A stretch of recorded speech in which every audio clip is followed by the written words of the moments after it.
Hi everyone, welcome back to our channel. In this video, I would like to start another topic on the numerical methods, which is numerical integration. See, the process of finding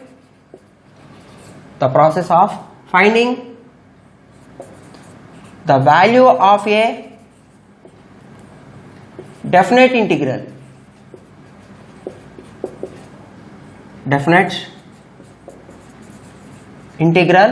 which is of the form integral a to b, okay, lower limit is a, upper limit is b, of a function f of x. Sometimes f of x is also denoted with y into dx. By dividing the range, here range is nothing but lower limit and upper limit, which is denoted with the open interval a comma b, into a finite number of subintervals. A finite number of subintervals is called numerical integration. So, what is the mean by numerical integration? It is a process. To find the value of a definite integral, which is of the form integral a to b f of x dx. Sometimes f of x is also denoted with y. Y is a function in terms of x. That's why. By dividing the range open interval a comma b, range is nothing but lower limit comma upper limit, into a finite number of subintervals is called numerical integration. See, previously we can find the definite integral directly. See one example. Suppose we have to find integration of 0 to 2 x square dx. How can we evaluate this definite integral? Directly we can evaluate this integral. We know that integration of x square is x cube by 3 within the limits 0 to 2. Okay, whenever we completed the integration, it is enough to apply the limits. First apply the upper limit. You will get 2 cube by 3, which is 8 by 3. Minus, by applying lower limit 0, you will get 0 by 3. So, which is 8 by 3. So, this is called direct method, which is also known as analytic method. Now, we can find this similar integral by dividing the range 0 comma 2 into a finite number of subintervals by using some numerical methods. That process is called numerical integration. Okay, this method is called direct method, otherwise analytic method. Maybe sometimes analytic methods, nothing but direct methods, are fails to solve the given integration. See the example. Evaluate integral 0 to 1 e power x square dx.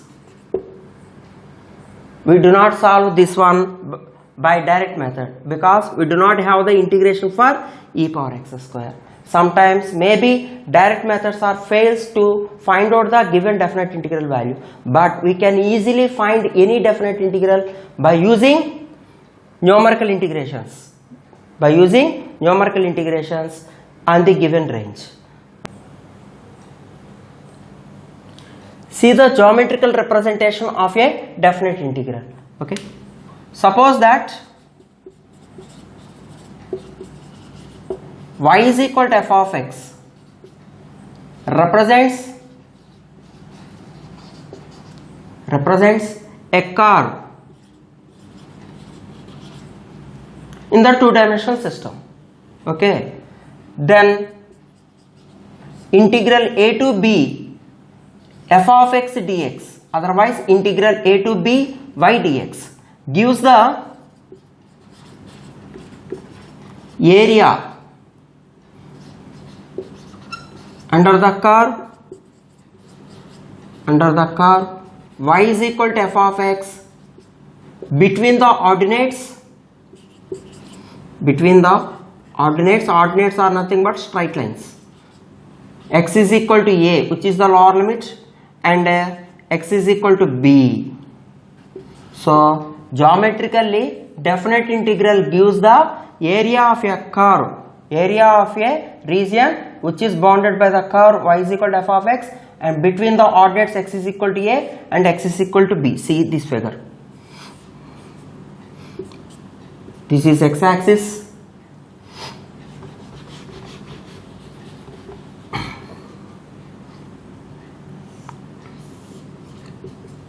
this is x axis, and assume that this is y axis. Okay, assume that maybe this is the shape of the curve y is equal to f of x. Maybe y is equal to f of x is in this form, and at a distance a, draw a straight line which is known as x is equal to a, and draw another straight line at b distance from origin. This line is called x is equal to b.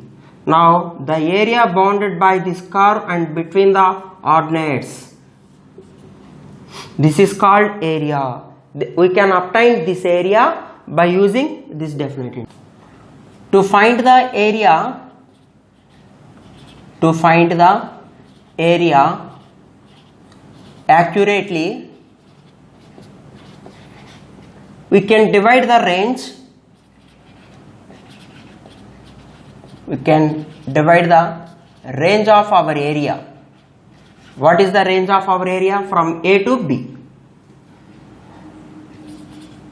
A comma B, into a finite number of subintervals. A finite number of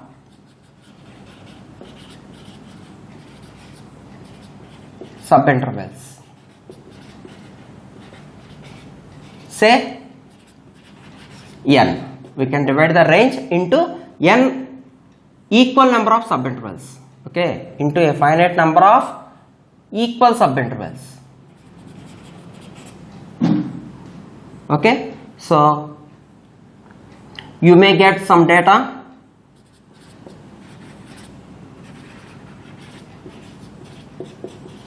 We have following data. So take x values as x starts from a onwards, a, the next one is a plus h, the next one is a plus 2h, and so on. Last one b is nothing but a plus nh. First of all, we have to divide the range into n equal number of subintervals. So, and we get the y value. You can say y value at a is y0, and this is y1. Y value at a plus h is y1. Y value at a plus 2h is y2, and so on. The last value can be taken as yn. These are known as functioning values of y at x values. We have this data to get the area of this region. Okay, in this regard, we have three numerical integration formulae. One is trapezoidal rule.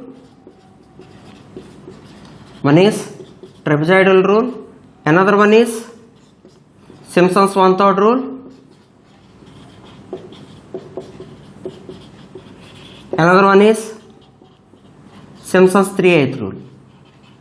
By using any one of this formula, you can easily get the area, otherwise the value of this definite integral accurately by any one of this formula.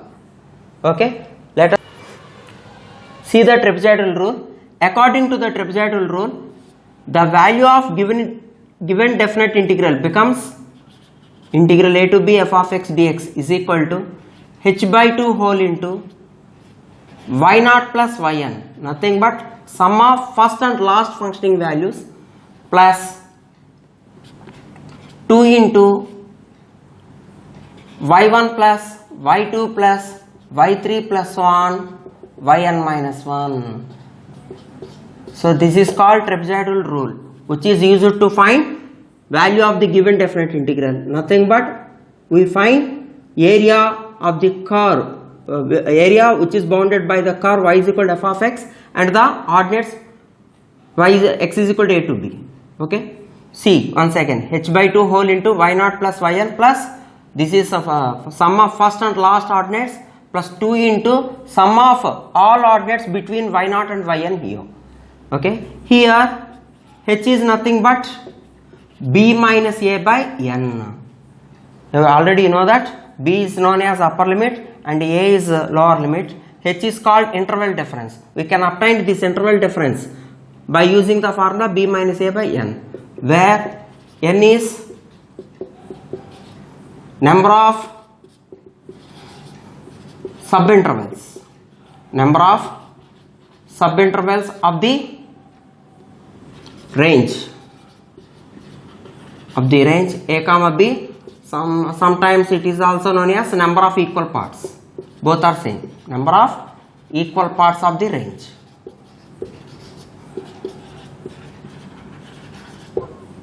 Okay, so here h is called, the name of the h is interval difference.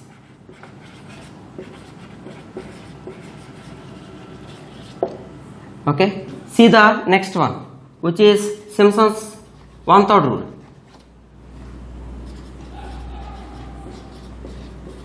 Simpson's 1/3 rule. This is simply known as only Simpson's rule. Both are same.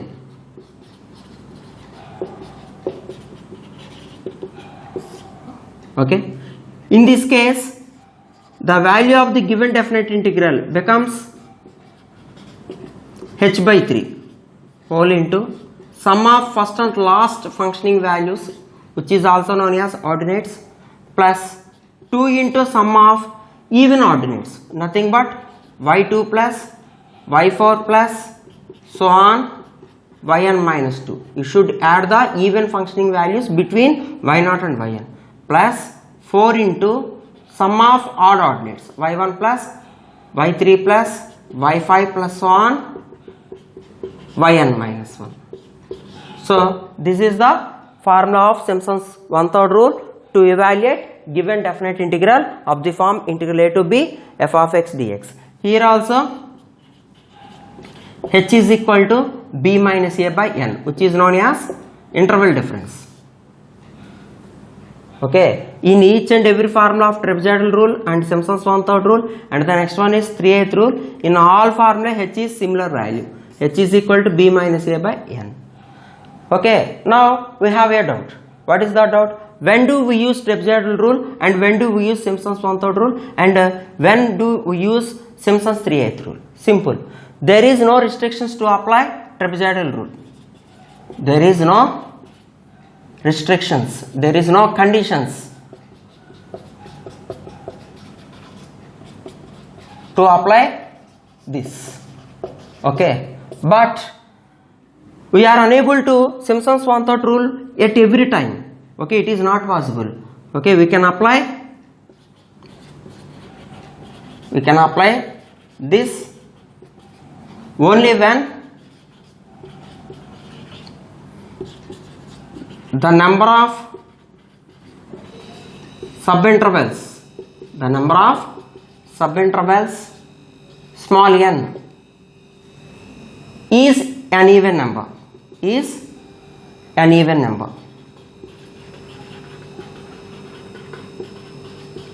Okay, suppose we have to solve this integration, we have to find the value of this definite integral by dividing the range into 4 equal number of subintervals, otherwise 6 equal number of subintervals, otherwise 8 equal parts, then only we can use Simpson's 1/3 rule. Suppose we have to evaluate this definite integral by dividing the range by dividing the range a comma b, n is equal to 5 equal parts, then we are unable to apply Simpson's 1/3 rule.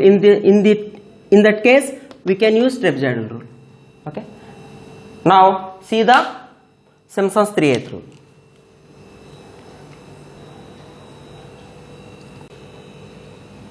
See the Simpson's 3/8 rule. According to this one, the value of the given definite integral is integral a to b f of x dx is equal to 3h by 8 whole into sum of first and last ordinates plus 2 into sum of ordinates which are multiple of 3. So see the suffix terms, y3, after that you will get y6, after that you will get y9, 3, 6 or 9 and etc. These are all multiples of 3, yn minus 3 plus 3 times of you should add the remaining all functioning values. What are the remaining all functioning values? y1 is there, y2 is there, and y3 is over here. So you have to write here y4, y5 plus so on up to yn minus 1. Okay, this is the Simpson's 3/8 rule. Here also the formula for h is equal to, h is nothing but interval difference, which can be obtained by using the formula b minus a by n. B is upper limit, a is lower limit, n is the number of subintervals.